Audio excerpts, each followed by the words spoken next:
are we supposed to start the podcast? 1, 2, 3. Just back in action. I think for fun, from time to time, you should do it 5, 6, 7, 8, and then clap. You know, I have no musicality though. 1, 2, 3 is probably a stretch. I can do the 5, 6, 7, 8. Okay. 5, 6, 7, 8. And clap. then, yeah. Okay, we can do that. I think it would be good. Pumps, what have you had it with? What I've had it with, you know, I have a real problem with baby talkers. Mm-hmm. So when I was in the airport recently, this woman who had sunglasses on inside, which goes all through me, and huge, huge, huge lips. Like, I know mine are big, but I mean, hers are like really big. Okay. She's behind me FaceTiming her husband, and she starts baby talking in Spanish. And I'm just like, it's bad enough that you're in a line baby talking, but you're on FaceTime in a line baby talking. And the worst part is I can't understand what you're saying because I really want to. Right. So I've had it with baby talkers in any language. So it sounds like there were multiple violations before you even get to the... So many. Before you even get to the baby talking, bilingual baby talking. Bilingual baby talking. Which normally is an asset for you. I'm totally turned on by anybody that can speak another language. Like 2 languages, I'm your girl. But she had on sunglasses. Inside, which is my number one biggest bugger I've had it ever. FaceTime call. Hate FaceTime. In public. In a line. And then baby talking. Like, she was the trifecta of I've had it. Yeah. You know, the airports really bring out the worst in people. Especially me. It reminds me, I remember one time the kids were pretty little and we were coming back from Mexico. And Josh and I think we had flight delays and we finally make it and we're in like customs and immigration, right? And we're like, you know, you're snaking through the lines. Right. You know how they wind you through. And so there was like, I'm like, let's just go under this. Right. So I go under it. The kids go under it. Josh goes and unwraps the fabric thing, pulls it back. And then like 20 people like thinks that he works there and they start charging through. And I look at him and I go, Josh, you can't let all of these people pass you. This is eat what you kill. We're in customs. Like you have to jockey for your position. So he gets mad at me and the kids are standing there staring at me. And they're probably like 6 and 9. And he was like, well, what do you want me to do? And I go, you are such a fucking dick. Like everybody heard me. Right. The kids heard me. And then we just kind of stormed through customs and are just kind of pissy to each other. But now that Josh and I are so much more evolved, beacons of mental health, multiple rehab stints and, you know, hours of therapy later. Right. We chuckle now when we're at the airport looking for the couples that are getting mad at each other. Right. Like we used to. Yeah. And so we'll be in line and you'll see the mom like, watch him, watch what he's doing right now. Look, he's pulling and it's so hilarious. And he'll be like, look, she's really giving him the business, isn't she? Well, I mean, when you have little kids, it makes it worse. But sometimes you see people that don't have little kids that are fighting, that are bickering with one another at the airport. And I'm telling you, listener, this is peak entertainment. Yes. I used to be a part of the problem. Oh, I did too. But I'm a much better person now.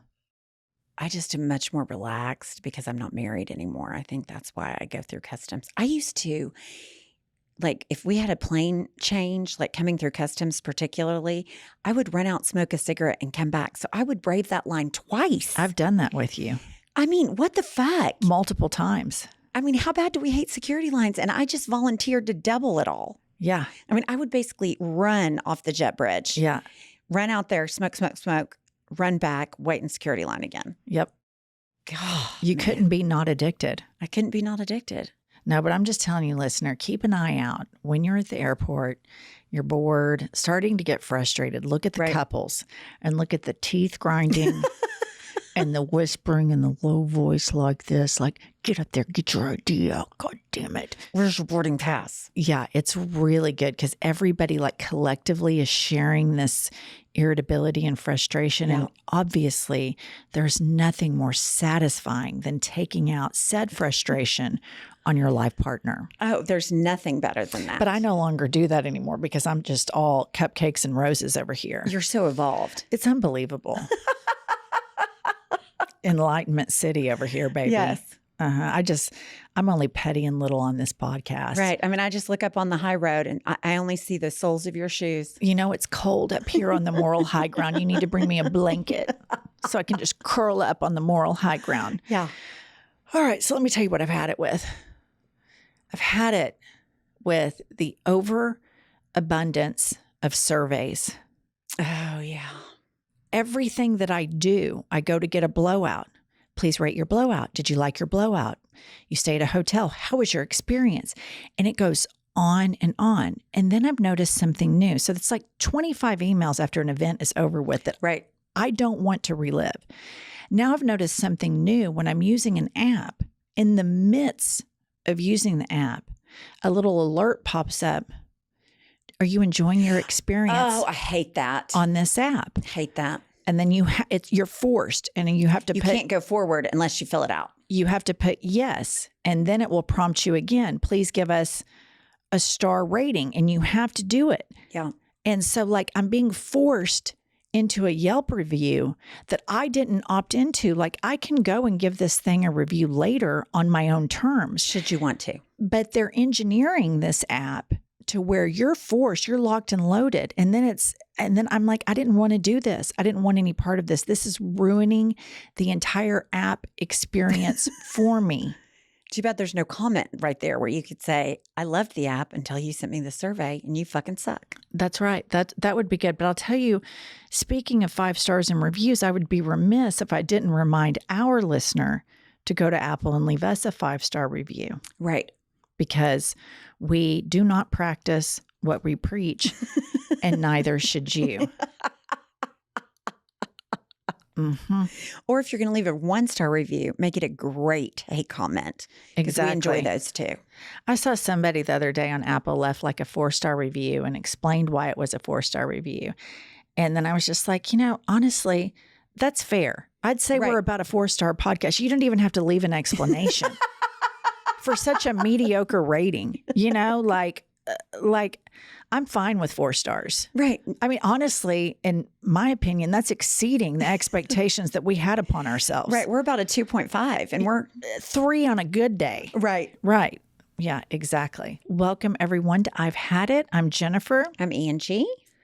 We just want to thank everybody for listening to us on Tuesdays and Thursdays because we have a lot we have to say, don't we, Pumps? We do. Not all of it's meaningful, but we have a lot to say. Yeah, it's a lot of rhetoric. It's a jet stream of bullshit, Right. but we stand by it. Until we do it. Nothing we ever say is that deep unless we're talking about social justice issues. So everyone that loses their fucking mind in the comment sections, check yourself. Take a chill pill. Getting mad about apps and fucking airports is not that deep, people. No. Just petty grievances. Lots of them. Yep. Kylie's here. Kylie, what's going on in the complaining world of the internet? You brought up 5-star reviews. I've got one for you. Oh, good. This one's titled I Roll Goddamn City. I like Oh, that. I love that. And they write, these 2 AARP members can make me laugh like no other. I'm so glad there are 2 people in this world that see how stupid the general public is. Love you, Jessica and Pimps. P.S. When Pumps is put into a home in a few years due to her age, please continue the pod. That won't be a problem. I mean, Kylie and I will just continue right on. I think she said these 2 AARP. So I think Right. you got lumped in. She rectified later when she said when Pumps is put into a home. I was going to attack that. I think She rectified it later when you're she trying said to draw when, a distinction where there really isn't one. she rectified it later when she said when Pumps is getting put into a home due to her age. No mention of me or that girl Jessica. You think Jessica's quite a bit younger? Than you, yes, but that's not. Who I've else? also got a 1-star review Oh, good. titled The Worst. Who gave these 2 Karens a microphone? Does anyone want to hear privileged white women complain about the mundane? Bitter, boring, and vanilla are the nicest things I can say about this podcast. I'll own a lot of that, but I will not own vanilla. I don't think either one of us are vanilla. We're like Rocky Road ice cream, not vanilla. I disagree. You don't think We're totally vanilla. I don't think we're super vanilla. I mean, I'm sorry, Pumps. We're white. We have blonde hair. Yeah, but we like think outside the box. We do in Oklahoma for the rest of the fucking that's world. That's true. I stand by it. I'm Rocky Road. I'm not vanilla. You're Rocky Road to me. Thank you, That's Kyle. sweet. That's sweet. You want one more? Yes. Okay, 5 stars titled Keeping It Tight. Jennifer and her middle-aged lesbian friend are just fabulous. 5 stars.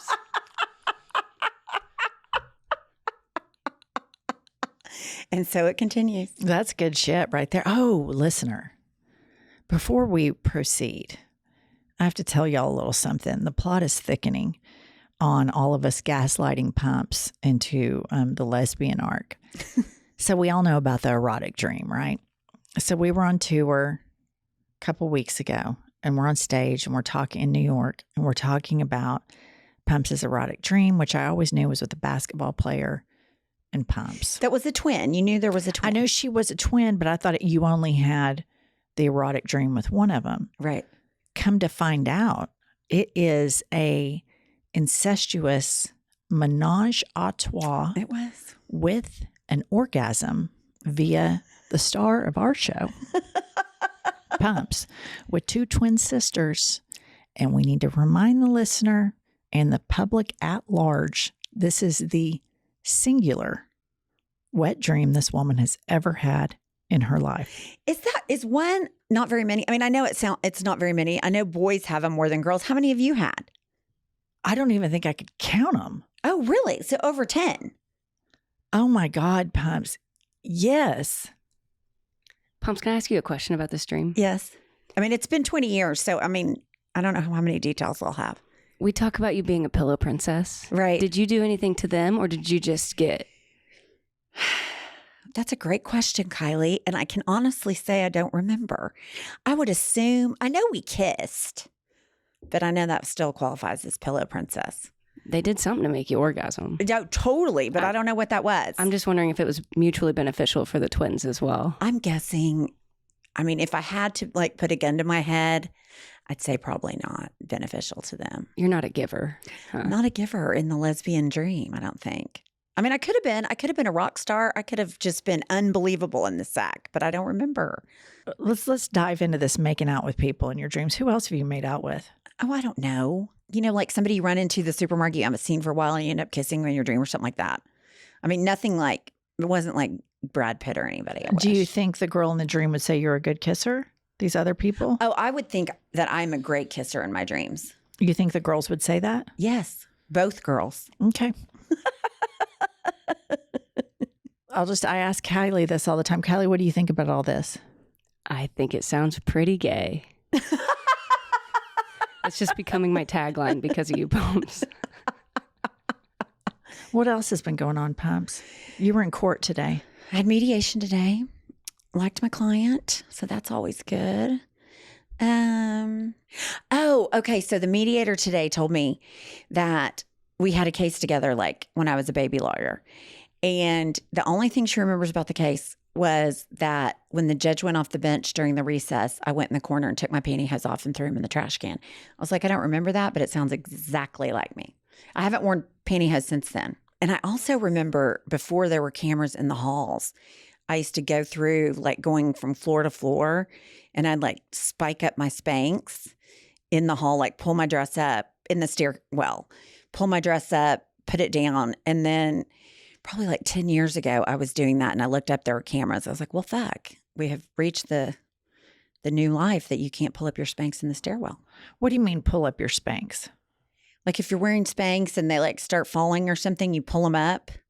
So I would like flip my skirt up, hike them up. They were already up, but just readjust Okay, so you're lifting the skirt all the way up. and then grabbing both sides of the Spanx and adjusting them up. Yeah. Kind of like an old chubby man, you know, that always would have like the toothpick in his mouth Yes. and he gets up and he's like... Yeah, with suspenders kind of thing. And kind of like pulling it up over his gut. Yeah. So you were kind of doing the old white man Lift belly up. lift. Yeah, 15 years in that stairwell. Then I got busted on the CCTV or whatever you call it. So now I don't do that anymore. I wonder who was watching it. Probably no one. Oh, I don't know. I think that, maybe those twins were watching it. All right. Richard, Yes, ma'am. do you have anything for us? Oh, you guys sound great. I just love y'all's voices. Oh, thank you, Richard. All right. So listen up, listener. We have a great guest today. A really great guest. Mm-hmm. She is a comedian and actress. And let's welcome to I've Had It, Sasheer Zamata. Pumps, when I think about you now, I think not constipated. I mean, it's unbelievable what these Just Thrive probiotics have done for the star of our show. There are no spoons being crammed up your derriere. No. You are on the Just Thrive probiotic, and our dogs are on the Just Thrive probiotic. And I'll say what? They are thriving.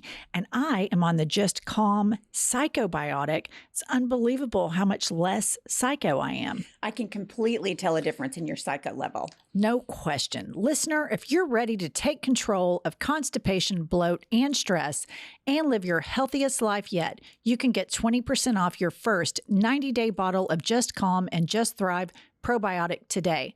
Visit justthrivehealth.com and use the promo code HADIT. That's justthrivehealth.com and be sure to use the promo code HADIT. Sasheer, how are you today? Welcome to I've Had It. I'm good. Thank you for having me. I love your set.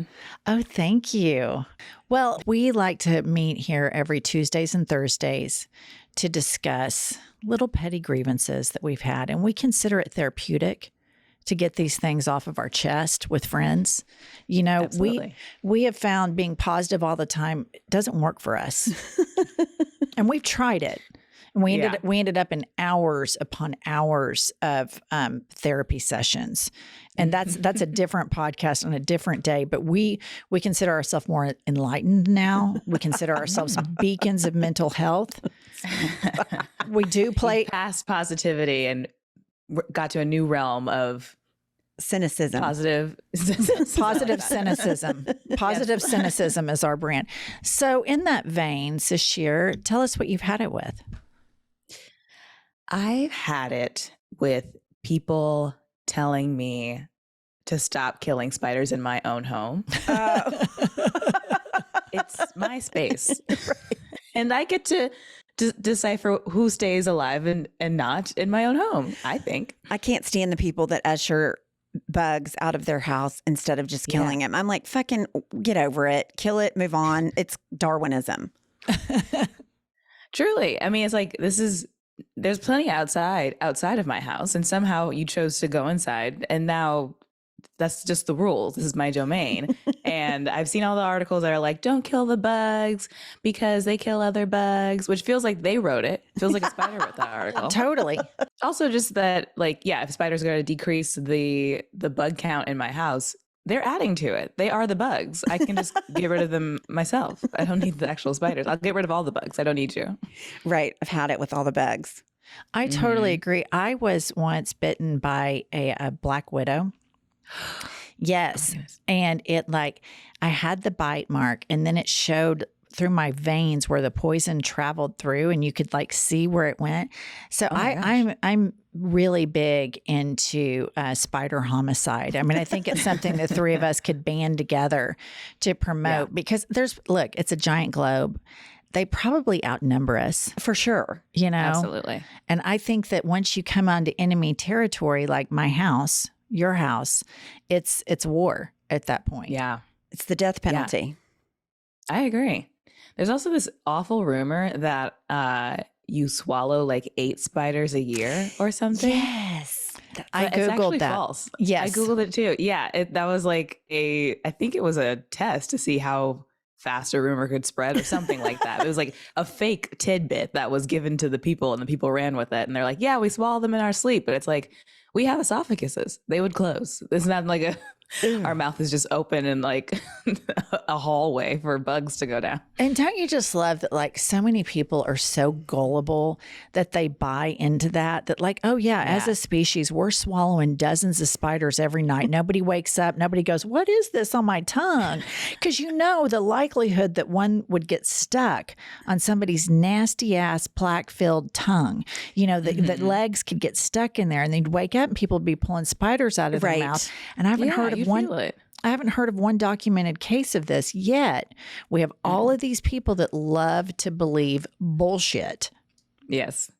I mean, I believed a pretty crazy story. My mom told me that turkeys were so dumb that they would drown in the rain. Like it would be raining. Right. And they would look up at the sky because they'd be like, whoa, what's that? And then they'd swallow the rain and drown. And I lived my whole life into adulthood thinking this was truth. And I said it out loud to a friend and they're like, you can't possibly think that's real. And I was like, well, my mom said it when I was 12, so why would I question that?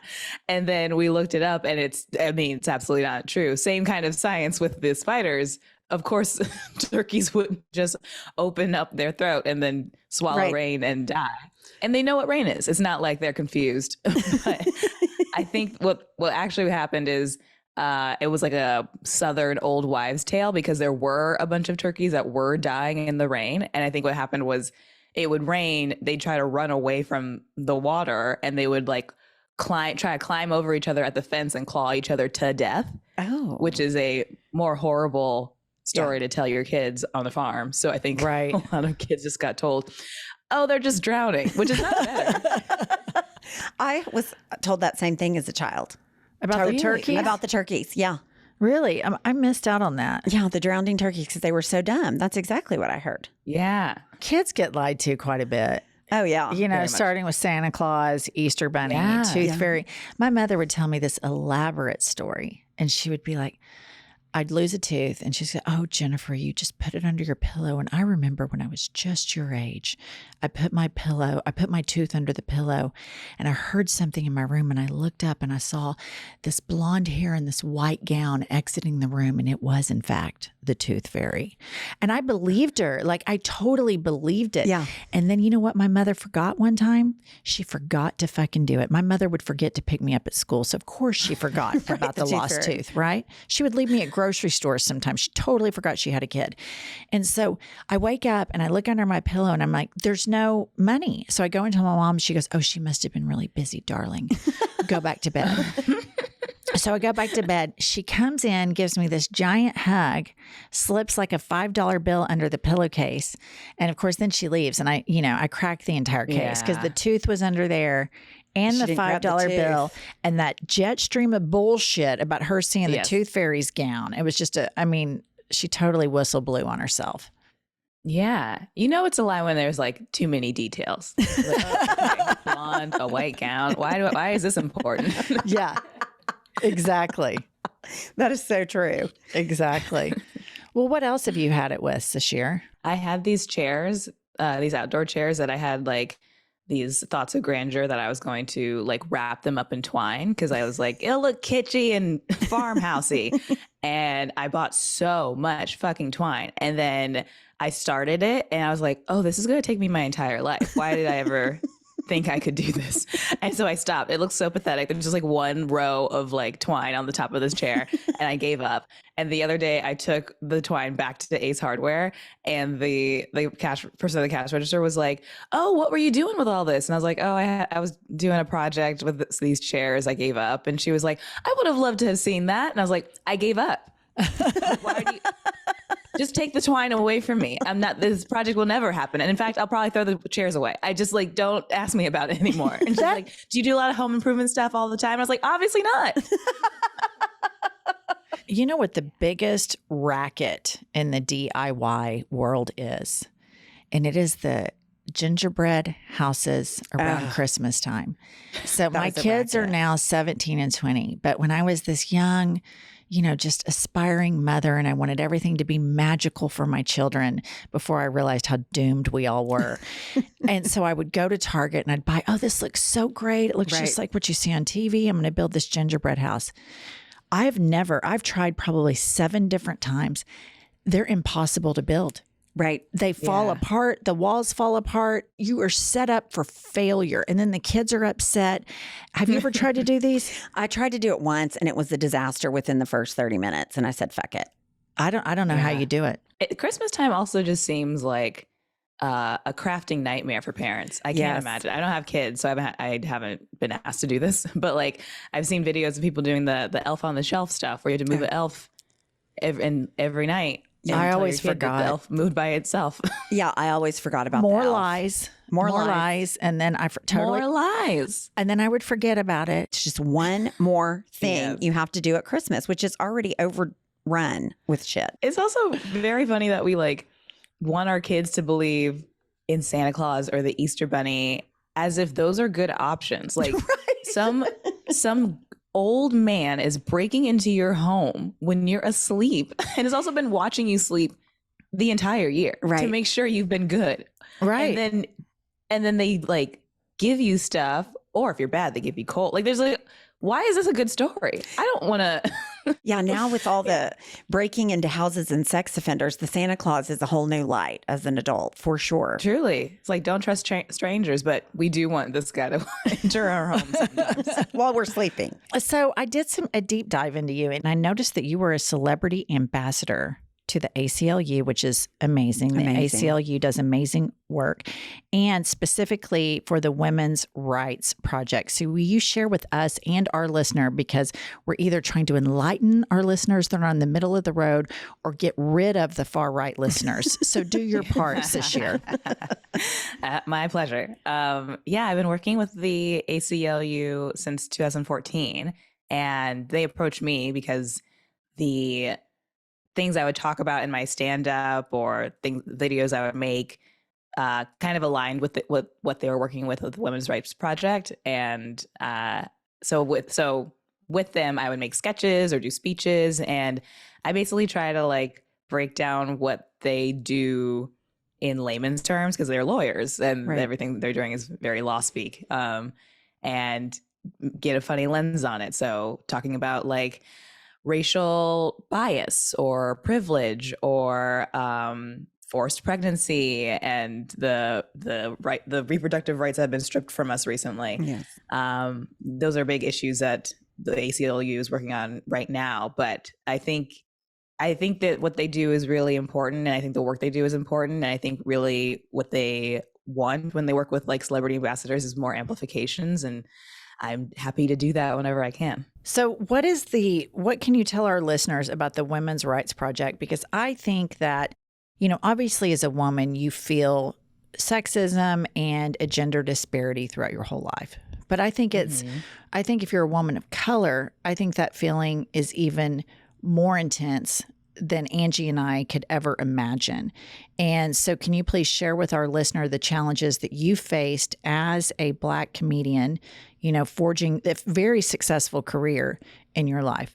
I've faced a more disparity in my life than as a comedian, honestly. But you get surprised where you see it. I actually talk about this in my my stand-up special that just came out about the medical industry and how they don't necessarily listen to Black women when we talk about pain. And this is an issue that really happens to most women in general. There's just like a long history of medical professionals not understanding the difference between female bodies and male bodies, because a lot of the research that's been done on the human body is based on male bodies, and not a lot of literature has been updated.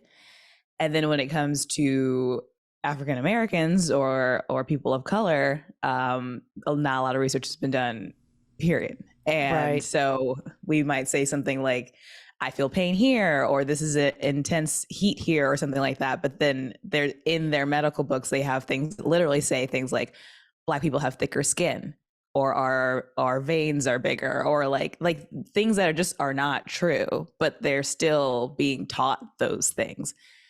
So I think talking about it and getting more vocal about it, people are like, oh wait, maybe we should actually like change some of this stuff or Right. or amend some of these things. But it's like it happens to people I know currently, like my friends, my family, me. I got hit by a car in college and went to the hospital, and they wouldn't give me painkillers because that is something that a lot of Black people experience, where they don't get painkillers because they are assumed that they can tolerate more pain. Whereas if you are probably white, you will get painkillers immediately. Yeah, it's a disparity that I don't think a lot of people think about, but it's a bias that's very prevalent.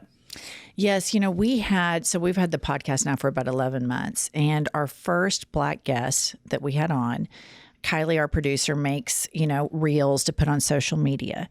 And she spoke against Candace Owens. It was a really funny clip. And we lost, from our first Black guest, we lost 5,000 Instagram followers. And here's the disgusting part, Sasheer. In the comment section on Instagram, they were flexing about it. The racists were like, oh yeah, they lost followers, and they're celebrating this. And as a woman, it really made me sick. And then as a white woman, it really made me like, wow, the experience that my friends that are of color have to go through, so much more than I've had to. It really like made me sad for humanity, and makes me want to platform and lift up all Black voices, because this happened 2 or 3 months ago. Right. Our first Black guest, and we lose 5,000 followers, and they're celebrating in the comment section. They want us to shut up because we're white Southern women. We're supposed to be a certain way. We're not shutting the fuck up. It's not going to go away if you ignore it. It's not like, oh, if we don't talk about it, if I don't think about race or think about injustice or anything like that, it'll just go away. It's prevalent. And these are also human issues. It's not like this is a Black issue, or this is a woman issue, or this is a Indian issue. Like, these are issues that affect all of us. And I think as a human, you should be concerned with these things, because you want your community to be safe.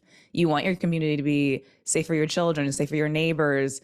It shouldn't just be like, well, I don't see it, so as long as it doesn't bother me, I'm fine. Because that's not even I feel like a lot of like conservative or people touting like religion or something like that would be like, well, I don't want to be bothered with that. I just praise God and go to school or whatever, go to work.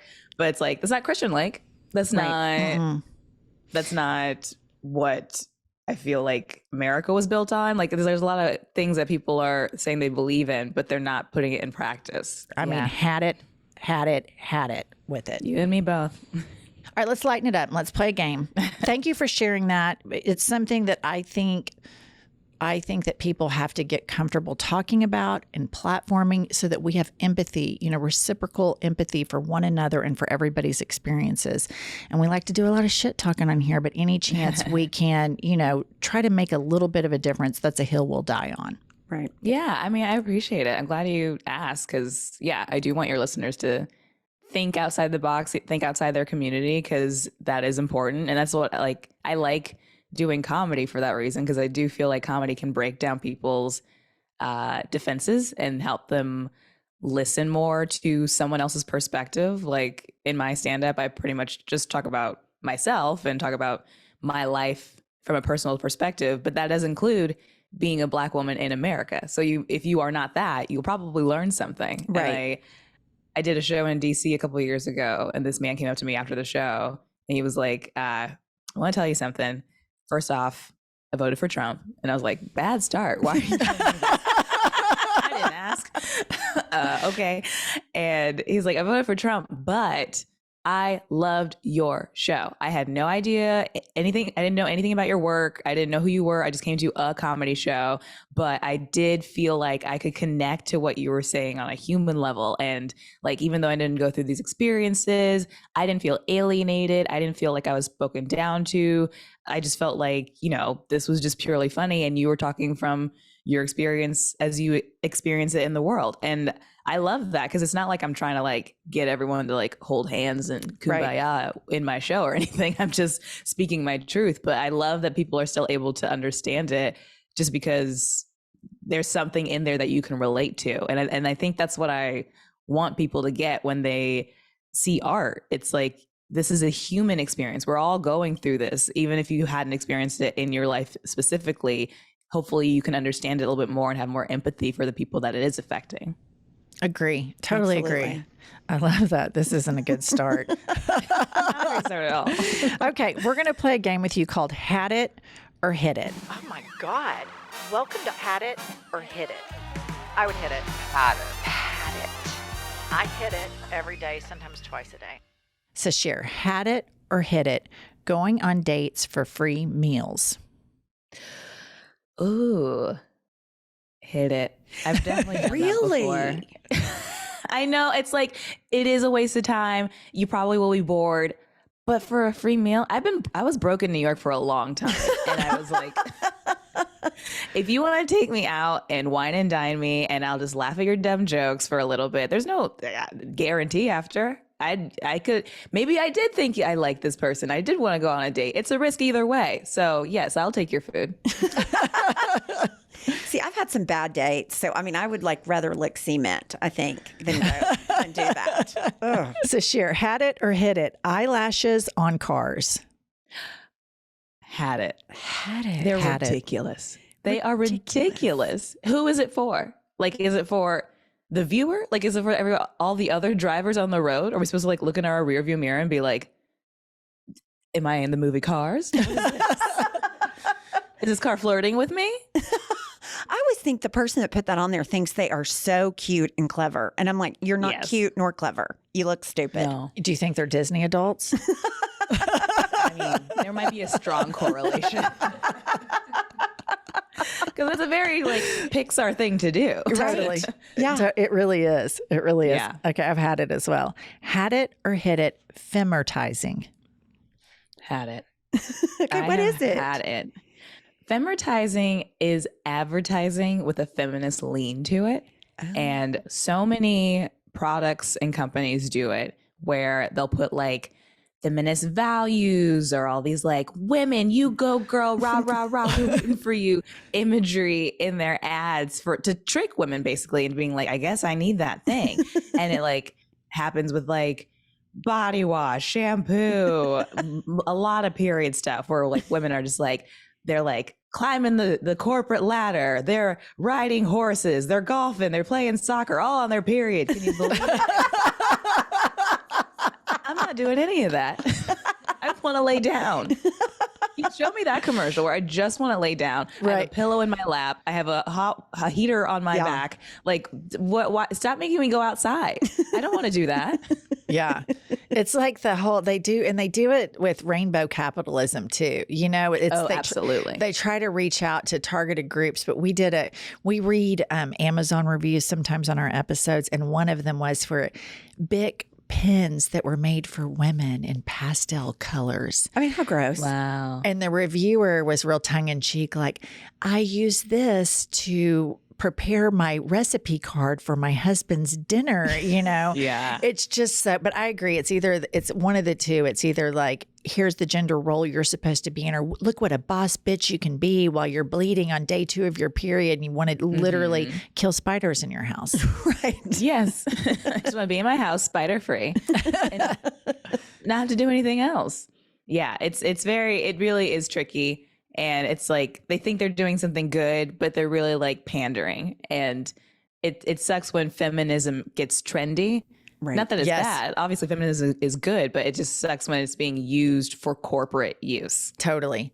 And you know what I've noticed? I never thought about this until some other countries started doing this, and they're giving all of their citizens free sanitary, you know, like period tampons and pads. Really? Yeah. Yes. Scandinavian countries free. And you think about it, you know, like if you're broke and you're working minimum wage, you're barely making ends meet, and you have, you know, sometimes, listener, these periods can be incredibly heavy and you feel terrible and they're expensive. They are expensive. And I've had it with America for not giving away free, you know, Yeah. women's sanitary supplies that we need for our periods.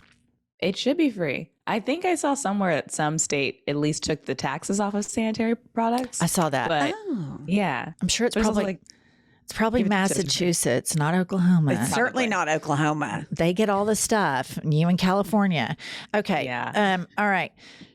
Had it or hit it, purity culture. had it. Talking about like Oh, yeah. That's such a weaponized tactic to control women's sexuality Yes. and our bodies. Yes. To be like, you're impure if you sleep with too many men, or you're impure even if you lose your virginity. The idea of like virginity as a social construct is so wild because it's like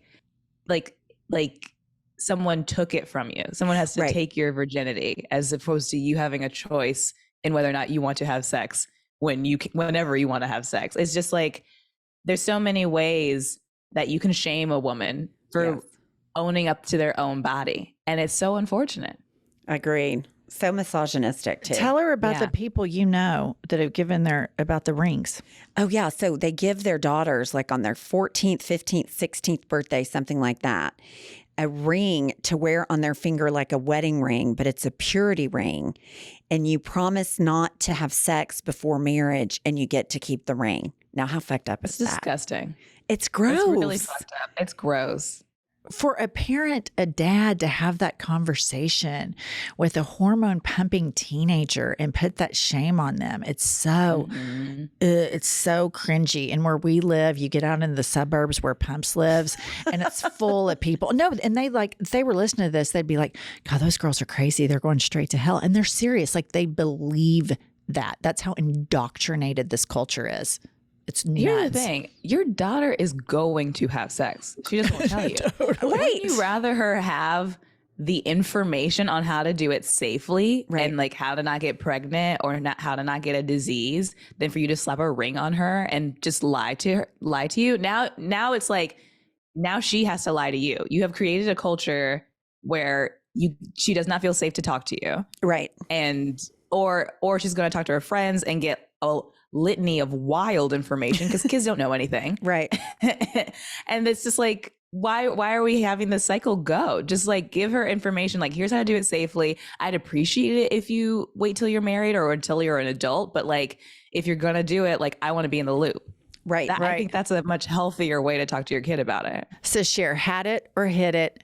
This is the last one. Drake. I think I'd say hit it. I mean, his music's very fun. I've never been to a live show, but he's pumping out jams. It's unfortunate he released an album recently that was like very like gay club like kind of music, and people were like, "No, Drake, what are you doing? Really? That's not what we want from you."